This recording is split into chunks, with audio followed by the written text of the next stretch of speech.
इस वक्त press conference हो रही है स्वास्थ्य मंत्रालय की, आइए सीधे रुक करते हैं। लॉकडाउन के नियमों की परिधि के अंदर रहते हुए देश के नागरिकों को अधिक से अधिक राहत दें। इसी क्रम में देश के विभिन्न राज्यों में फंसे श्रमिकों, छात्रों, श्रद्धालुओं, पर्यटक आदि के लिए बस एवं ट्रेनों को चलाने की अनुमति पहले ही दी जा चुकी है। अभी तक रेलवे ने 222 विशेष रेलगाड़ियां चलाई हैं और लगभग 2.5 लाख से अधिक यात्रियों ने इस सुविधा का उपयोग किया है। जैसे मैंने बताया था, इस श्रृंखला में अगली कड़ी में अब सरकार का प्रयास है कि विदेशों में फंसे हुए नागरिकों को चरणबद्ध तरीके से भारत वापस लाएं। यात्रा की व्यवस्था नॉन शेड्यूल्ड कमर्शियल फ्लाइट्स और नौसेना के जहाजों द्वारा की गई है, जिसकी प्रक्रिया 7 मई से शुरू हो गई है। जैसे मैंने पहले भी साझा किया था, इस प्रकार की यात्रा के लिए जो एसओपी जारी की गई है, उसके अनुसार विदेशों में फंसे भारतीय संबंधित भारतीय दूतावास और उच्च आयोग में अपना पंजीकरण कराएंगे। गर्भवती महिलाएं, छात्र, वीजा अवधि समाप्त होने वाले व्यक्ति, मेडिकल इमरजेंसी केसेस इत्यादि को यात्रा में प्राथमिकता दी जाएगी। बोर्डिंग से पहले यात्रियों की स्क्रीनिंग की जाएगी। केवल एसिम्प्टोमेटिक यात्रियों को ही यात्रा की अनुमति होगी। यात्रा के दौरान सिविल एविएशन और हेल्थ के प्रोटोकॉल्स का अनुपालन करना होगा। बोर्डिंग के पहले सभी यात्री अंडरटेकिंग देंगे कि वे भारत में आगमन पर 14 दिनों तक न्यूनतम अवधि के लिए अपने खर्चे पर अनिवार्य इंस्टीट्यूशनल क्वारंटाइन में रहेंगे। गंतव्य पर पहुंचकर सभी की मेडिकल जांच की जाएगी और सभी को आरोग्य सेतु ऐप पर अपने आप को रजिस्टर करना होगा। अगर कोई यात्री सिम्प्टोमेटिक पाया जाता है, उन्हें हेल्थ प्रोटोकॉल के अनुसार मेडिकल फैसिलिटी में पहुंचाया जाएगा। बाकी यात्री इंस्टीट्यूशनल क्वारंटाइन में पहुंचाए जाएंगे। 14 दिन के इंस्टीट्यूशनल क्वारंटाइन के बाद इनका दोबारा कोविड टेस्ट किया जाएगा और स्वास्थ्य प्रोटोकॉल के अनुसार अग्रिम कार्यवाही की जाएगी। इंस्टीट्यूशनल क्वारंटाइन की व्यवस्था संबंधित राज्य या केंद्र शासित प्रदेश की सरकार की करेगी। विदेश मंत्रालय यात्रियों की सूची उनके आगमन से पहले संबंधित राज्यों के साथ साझा करेगी। इसी प्रकार से बहुत से विदेशी ग्रीन कार्ड या ओसीआई कार्ड होल्डर्स और भारतीय जो विभिन्न कारणों से विदेश जाना चाहते हैं, उनके लिए भी यात्रा की व्यवस्था की गई है, बशर्ते गंतव्य वाला देश इन्हें अपने यहां प्रवेश की अनुमति दे। इवैक्यूएशन फ्लाइट्स द्वारा विदेश जाने वाले अंतर्राष्ट्रीय यात्रियों के लिए एयरपोर्ट्स अथॉरिटी ऑफ इंडिया ने भी एक एसओपी बनाई है, जिससे कि सोशल डिस्टेंसिंग, हेल्थ प्रोटोकॉल्स का एयरपोर्ट्स पर अनुपालन हो। एसओपीज के सफल क्रियान्वयन के लिए स्वास्थ्य मंत्रालय, विदेश मंत्रालय, गृह मंत्रालय, सैन्य मामलों के विभाग, सिविल एविएशन मंत्रालय और एयर इंडिया के वरिष्ठ अधिकारियों की एक इंटर मिनिस्टीरियल कोऑर्डिनेशन कमेटी का गठन किया गया है। यह कमेटी मिलकर एसओपी को लागू करने के लिए और व्यवस्थित तरीके से यात्रा को सफल बनाने के लिए सभी आवश्यक कार्रवाई सुनिश्चित करेगी। कमेटी संबंधित राज्य सरकारों के साथ विदेश से आने और जाने वाले व्यक्तियों की यात्रा की व्यवस्था के लिए समन्वय करेगी। इस क्रम में नौसेना का जहाज आईएनएस जलश्वा मालदीव्स पहुंच गया है और वहां से लगभग 700 यात्रियों के साथ, जिनमें बच्चे और महिलाएं शामिल हैं, आज रवाना होगा। यह अनुमान है कि 10 मई की रात तक यह कोची पहुंचेगा। कल अबू धाबी से कोची और दुबई से कोझिकोड के लिए फ्लाइट्स लगभग 354 यात्रियों को लेकर पहुंच चुकी हैं। आज सिंगापुर से दिल्ली की फ्लाइट भी 250 से अधिक यात्रियों के साथ पहुंच गई है। 5 और फ्लाइट्स आज पहुंचेंगी। जो ओसीआई कार्ड होल्डर्स और विदेशी भारत में लॉकडाउन की वजह से फंसे हुए हैं, उनके वीजा सुविधा और कॉन्सुलर सेवाओं के संदर्भ में कई महत्वपूर्ण निर्णय लिए गए हैं। चूंकि लॉकडाउन में अंतर्राष्ट्रीय हवाई यात्रा की अनुमति नहीं है, इस अवधि के लिए ओसीआई कार्ड धारक की multiple entry life long visa सुविधा को स्थगित किया गया है, परंतु ओसीआई कार्ड धारक जो पहले से ही भारत में हैं, उनका ओसीआई कार्ड किसी भी अवधि तक भारत में रहने के लिए वैध होगा। प्रतिबंध के दौरान अगर ओसीआई कार्ड धारक बहुत आवश्यक कारणों से भारत की यात्रा करना चाहें तो वे भारतीय मिशन से वीजा के लिए संपर्क कर सकते हैं। जिन विदेशी नागरिकों का वीजा एक्सपायर हो रहा है, उनके ऑनलाइन आवेदन पर उनके वीजा को ग्रेटिस आधार पर यानी बिना शुल्क लिए एक्सटेंड किया जाएगा। ये सुविधा रेगुलर या ई वीजा दोनों के लिए उपलब्ध है। इस एक्सटेंशन पर ओवरस्टे की पेनल्टी नहीं लगेगी। भारत द्वारा अंतर्राष्ट्रीय हवाई यात्रा पर प्रतिबंध हटाने के 30 दिनों की अवधि तक यह वैलिड होगा। मैं फिर से सबसे अनुरोध करूंगी कि यात्रा के दौरान सार्वजनिक स्थानों पर, कार्यस्थलों पर हम राष्ट्रीय निर्देश, सोशल डिस्टेंसिंग और हेल्थ प्रोटोकॉल्स का पूर्ण रूप से अनुपालन करें, जिससे कि कोविड-19 संक्रमण से हम अपना और औरों का बचाव कर सकें। धन्यवाद। धन्यवाद। स्वास्थ्य मंत्रालय के प्रतिनिधि प्लीज। देश में अब तक 16,540 पीपल कोविड-19 से क्योर हो चुके हैं और total 37,916 cases active medical supervision में हैं। पिछले 24 घंटे में अगर हम देखें तो पाते हैं कि कंफर्म केसेस की संख्या में 3,390 केसेस का इंक्रीज नोट किया है, पर साथ ही 1,273 पेशेंट्स क्योर भी हुए हैं। इस तरीके से हम देखते हैं कि क्योर पेशेंट की संख्या में लगातार वृद्धि हो रही है, जो कि एक पॉजिटिव न्यूज़ है। हमारी रिकवरी परसेंटेज देखें तो वह अभी 29.36% हो चुकी है, यानी कि अब तक हॉस्पिटलाइज हुए पेशेंट में से लगभग हर 3 में से 1 पेशेंट रिकवर क्योर हो चुका है और यह रिकवरी रेट जैसे कि हम बताते रहे हैं लगातार बढ़ रहा है। कल तक का डेटा देखें तो हम पाते हैं कि जो हमारे पेशेंट एक्टिव मेडिकल सुपरविजन में हैं, उनमें से 3.2% ऑक्सीजन सपोर्ट पर हैं, 4.7% आईसीयू सपोर्ट से रिलेटेड सर्विसेज पा रहे हैं और साथ में 1.1% पर्सन जो हैं वे वेंटिलेटर सपोर्ट पर हैं। हमारे कंट्री में अगर हम देखें तो पाते हैं कि 216 जिले ऐसे हैं जहां पर कोई केस रिपोर्ट नहीं हुआ है। 42 ऐसे जिले हैं जिनमें पिछले 28 दिन से कोई केस नहीं आया है। 29 ऐसे जिले हैं जहां पर पिछले 21 दिन से कोई केस रिपोर्ट नहीं हुआ है। 36 ऐसे जिले हैं जहां पर कि पिछले 14 दिन से कोई केस नहीं आया है और 46 ऐसे जिले हैं जहां पिछले 7 दिनों से कोई केस नहीं आया है। हमारा एफर्ट है कि हम फील्ड पर कंटेनमेंट और फिजिकल डिस्टेंसिंग का पालन करते हुए इन जिले की संख्याओं को बढ़ाएं। भारतीय रेलवेज ने 5,231 कोचेस को कोविड केयर सेंटर्स के रूप में कन्वर्ट किया है और उनको 215 आइडेंटिफाइड रेलवे स्टेशन पर रखा जाएगा। इन कोचेस का यूज मिनिस्ट्री ऑफ हेल्थ द्वारा 7 अप्रैल को जारी किए गए दिशा निर्देशों के अनुसार वेरी माइल्ड और माइल्ड केसेस के ट्रीटमेंट के लिए किया जाएगा। यह इंश्योर किया जाएगा कि क्रॉस इन्फेक्शन से बचने के लिए सस्पेक्टेड और कंफर्म केसेस के लिए अलग अलग कोच डेजिग्नेट किए जाएं। जहां पर भी cases Covid care centre coach में एडमिट होते हैं, वहां प्रत्येक पेशेंट को या तो एक इंडिविजुअल केबिन असाइन किया जाए या जरूरत अनुसार 2 कंफर्म पेशेंट एक केबिन में रखे जा सकते हैं। 215 स्टेशंस में से 85 स्टेशंस पर इवन हेल्थ केयर स्टाफ भी रेलवे द्वारा प्रोवाइड किया जाएगा और एडिशनली जो 130 रेलवे स्टेशन हैं जहां पर ये कोविड केयर कोचेज होंगी, वहां स्टेट जब अगर उनकी रिक्वेस्ट के अनुसार स्टेट के द्वारा स्टाफ और एसेंशियल मेडिसिन प्रोवाइड की जाएंगी। रेलवेज ने 2,500 डॉक्टर्स और 35,000 पैरामेडिक्स को भी कोविड-19 मैनेजमेंट के लिए डिप्लॉय किया है।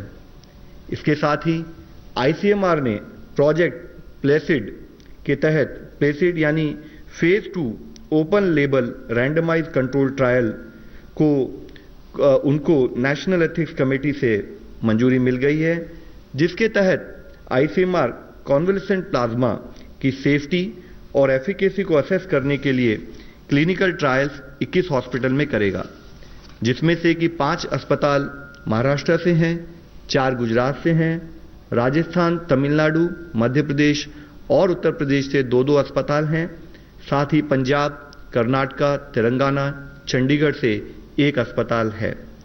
कल माननीय स्वास्थ्य मंत्री और माननीय आयुष मंत्री उन्होंने मिलकर आयुष संजीवनी एप्लीकेशन का लॉन्च किया, जिसको कि आयुष मंत्रालय ने मिनिस्ट्री ऑफ आईटी के द्वारा डेवलप किया था।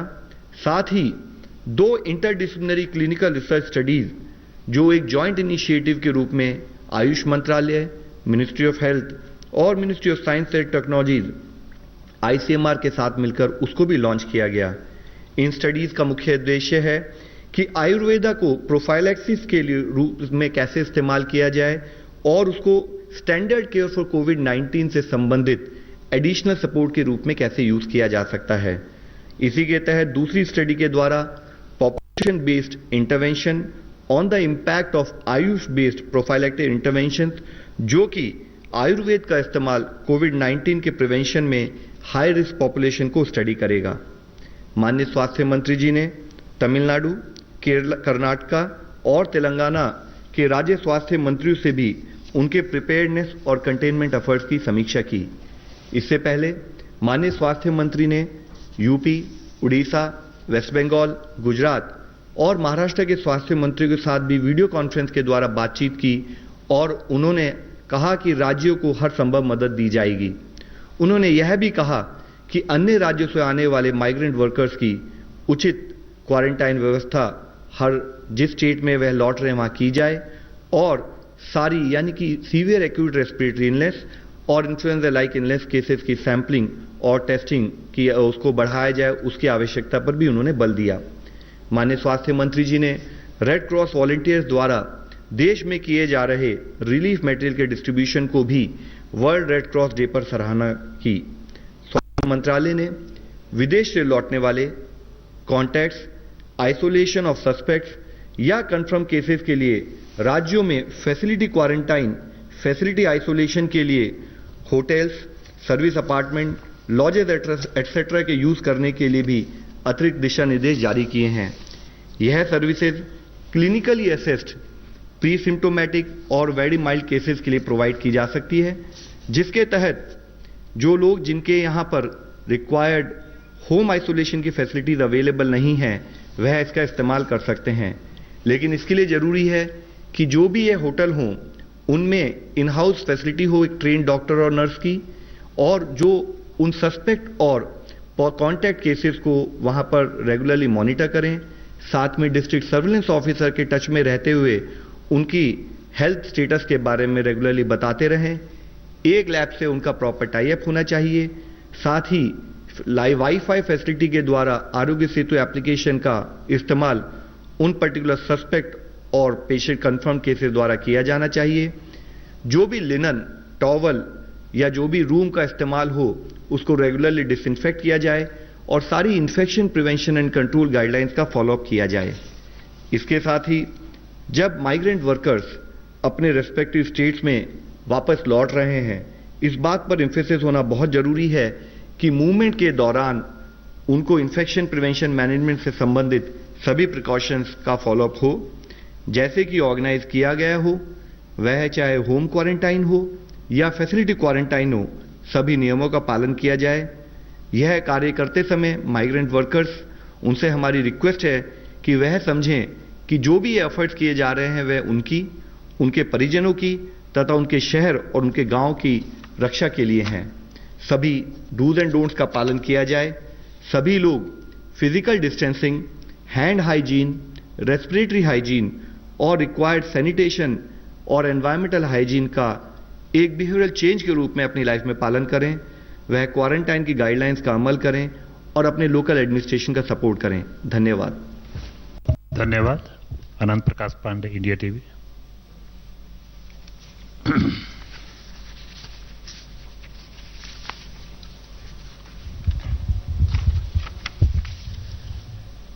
सर, कल एम्स के डायरेक्टर का एक बयान आया कि जो कोरोना का पीक है वो जून जुलाई तक जाएगा, तो क्या हम इस लड़ाई को इतने लंबे समय तक लड़ने के लिए तैयार हैं और क्या हमारा मेडिकल सिस्टम जो है वो तैयार है इतनी लंबी इस लड़ाई को लड़ने के लिए? एक और सवाल है सर, ये फेविपिराविर जो ड्रग को लेकर उसके क्लिनिकल ट्रायल्स के लिए आईसीएमआर ने कहा है, तो ये दवा कितनी कारगर है अगर इसका ट्रायल सफल होता है तो? सर, विद रेस्पेक्ट टू जैसे कि एम्स के डायरेक्टर साहब ने कहा है और इससे पहले भी हम लोगों ने कई बार चर्चा की है कि अगर हम रिक्वायर्ड डूज एंड डोंट्स का पालन करेंगे, required processes in terms of clinical management उसको फॉलो करेंगे, तो हो सकता है कि हम पीक को अचीव ना करें, हमारा कर्व इसी तरह से फ्लैटन रहे। लेकिन जिस भी समय पर अगर हम कोई भी प्रिकॉशंस का रिक्वायर्ड प्रोसेसेस का पालन नहीं करते हैं तो केसेस में स्पाइक आने की संभावना रहती है, जिसके लिए ही हम आपके द्वारा सबसे रिक्वेस्ट करते हैं कि काइंडली हमें हर तरह का सपोर्ट दिया जाए, कम्युनिटी सपोर्ट दे, फील्ड में हर तरह से एक्शन और सपोर्ट हमारा उस तरह से चलता रहे कि हम उस पीक को ऑब्जर्व ना कर पाए। आपने कौन सी दवाई के बारे में जी? रेमडेसिविर। देखिए, जैसे इसके बारे में हम बता चुके हैं कि काफी पर्टिकुलर ड्रग्स में जो हम रिसर्च कर रहे हैं उनके रिसर्च के प्रोटोकॉल होते हैं, चाहे वह हमारी जो अभी हमने जैसे एचटीक्यू की बात की, इससे पहले कभी हम बात कर चुके हैं कि जो हमने प्रोफाइलैक्सिस और ट्रीटमेंट के लिए किया है। इसके साथ ही हमारे बहुत सारे और कैंडिडेट हैं और हमारी और भी जो ओल्ड ड्रग्स है उनका रीपर्पजिंग का भी प्रोसेस चल रहा है।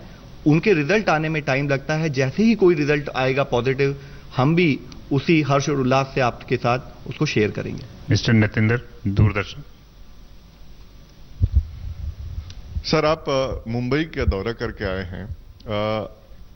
करीब 3 ऐसे स्टेट हैं, महाराष्ट्र, गुजरात और दिल्ली, जहां सबसे ज्यादा केस है।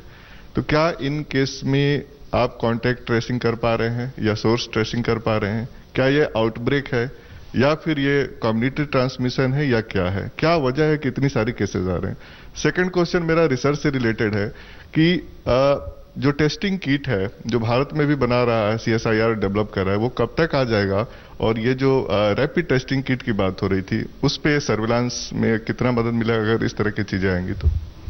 सर, जैसे हम सब लोगों को अवगत है कि कुछ स्टेट्स में पिछले कुछ दिनों में संख्या में बढ़ोतरी हुई है, जिसमें महाराष्ट्र भी है, गुजरात भी है, दिल्ली भी है, तमिलनाडु, राजस्थान, मध्य प्रदेश, इन स्टेट्स में ओवरऑल काफ़ी केसेस भी रिपोर्ट हुए हैं।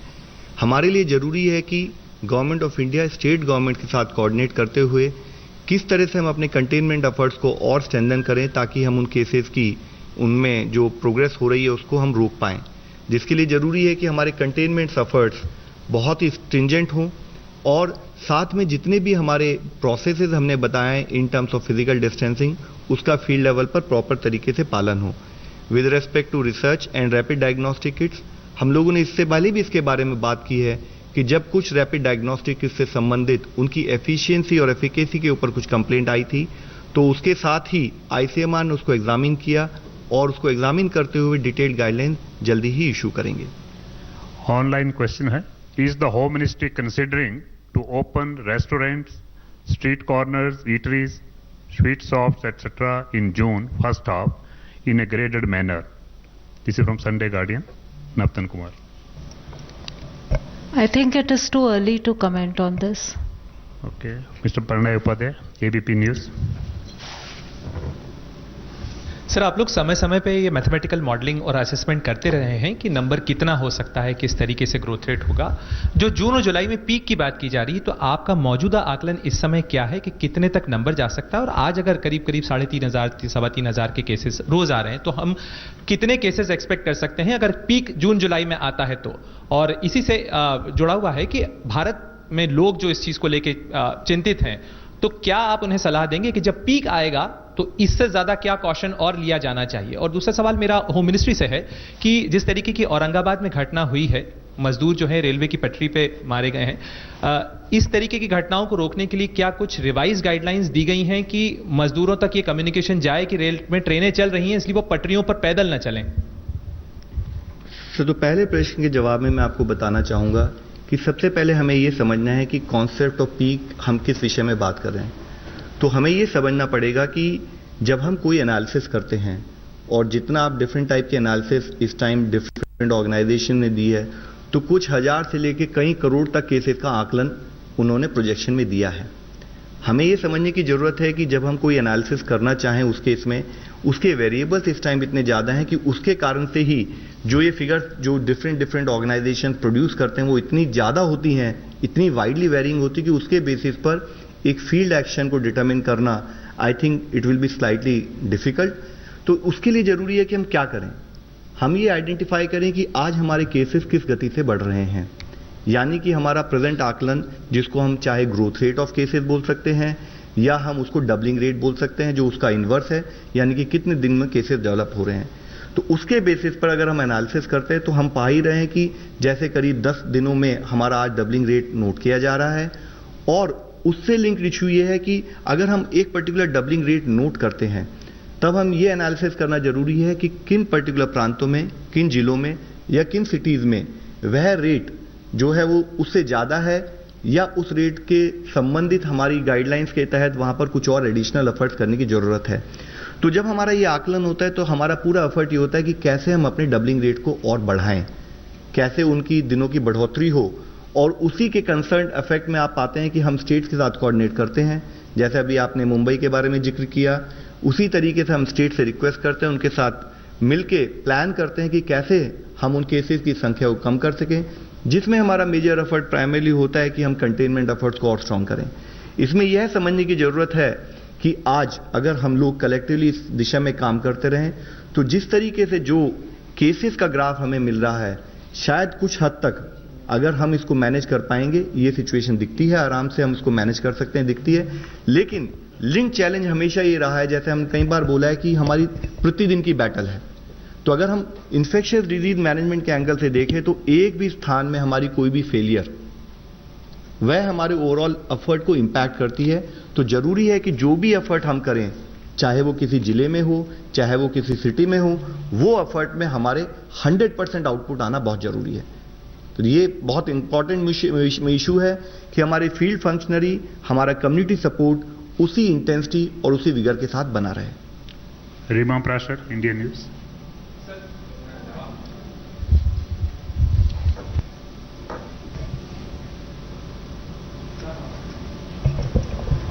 जो इंसिडेंट आप डिस्क्राइब कर रहे हो बहुत ही दुर्भाग्यपूर्ण घटना थी। समय समय पर स्टेट गवर्नमेंट्स और यूनियन टेरिटरीज को हम बार बार यही कह रहे हैं कि जो भी हमारे दिशा निर्देश हैं और एडवाइजरीज हैं उसको ग्राउंड लेवल तक पहुंचाएं, but it was a very दुर्भाग्यपूर्ण घटना। सर, जिस तरह से पिछले 3 से 4 दिन में केसेस बढ़े हैं, उसके बाद अब मौजूदा ग्रोथ रेट के बारे में आप क्या कहेंगे, और खासकर डबलिंग रेट किस तरह से जो बदला है वो आज की डेट में कितना है? आई थिंक इसी के साथ में लास्ट क्वेश्चन जो है ऑनलाइन सिमिलर क्वेश्चन है। I just add one, will take your question later. It has been almost 1 week that government issued a list of red, orange and green districts. Has there been a change in their numbers? What is the government's top concern today as daily COVID cases continue to increase to the expectations that the disease graph will start to regress by now? तो as you are aware कि जब हम red, green, orange जिलों को जब divide करते हैं तो हमारा जो कंसिडरेशंस होते हैं इट इंक्लूड्स कि वहाँ पर टोटल एक्टिव केसेस कितने हैं, वहाँ पर केसेस का डबलिंग रेट क्या है, वहाँ पर टेस्टिंग रेशियोज कैसी हैं, और साथ ही वहाँ पर हमारा सर्विलेंस सेंट्रल टीम का फीडबैक क्या है। तो इन मल्टी फैक्टोरियल बेसिस को कंसिडरेशन में लेते हुए हम लोग अपने red, orange, green district decide करते हैं। नमस्कार, मैं हूं अंजना ओम कश्यप। हमें उम्मीद है ये वीडियो आपको पसंद आया होगा। लेटेस्ट खबरों के लिए यूं ही देखते रहिए आज तक, और इस वीडियो के पसंद आने पर लाइक, शेयर एंड सब्सक्राइब करना ना भूलें।